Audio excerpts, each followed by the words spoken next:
Cette rencontre d'échange et d'information de la Direction générale du contentieux de l'État, DGCE, est une aubaine pour les responsables de faire connaître leurs structures.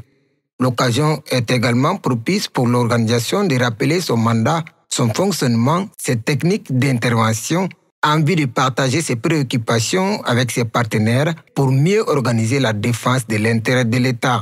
Il s'agit pour nous de créer un cadre d'échange utile, fructueux et mutuellement avantageux dans la perspective d'améliorer davantage les rapports de travail en précisant clairement le rôle et la responsabilité de toutes les parties qui participent à cette mission.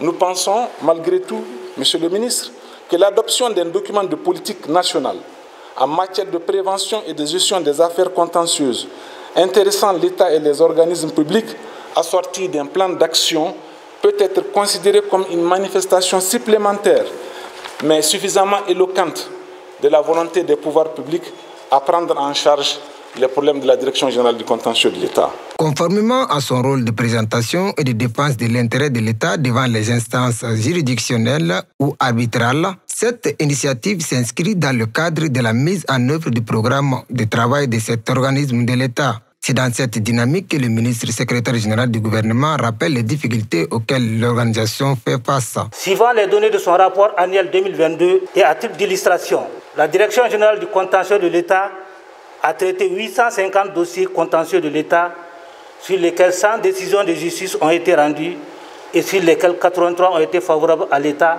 et 17 défavorables. Ces résultats plus ou moins satisfaisants ne doivent pas faire oublier que cette structure connaît beaucoup de difficultés. Parmi celles-ci, on peut noter l'insuffisance du personnel, la faiblesse des ressources financières et matérielles. Pour sa part, le ministre de la Justice exhorte les Maliens à observer un meilleur traitement à l'égard de la Direction générale du contentieux de l'État auprès des juridictions.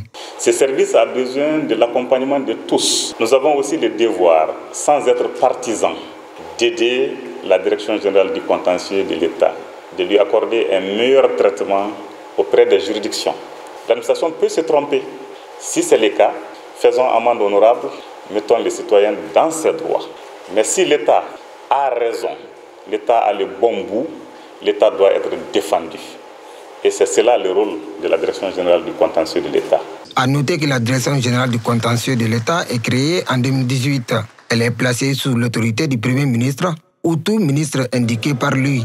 Présentement, cette tâche incombe au ministre secrétaire général du gouvernement.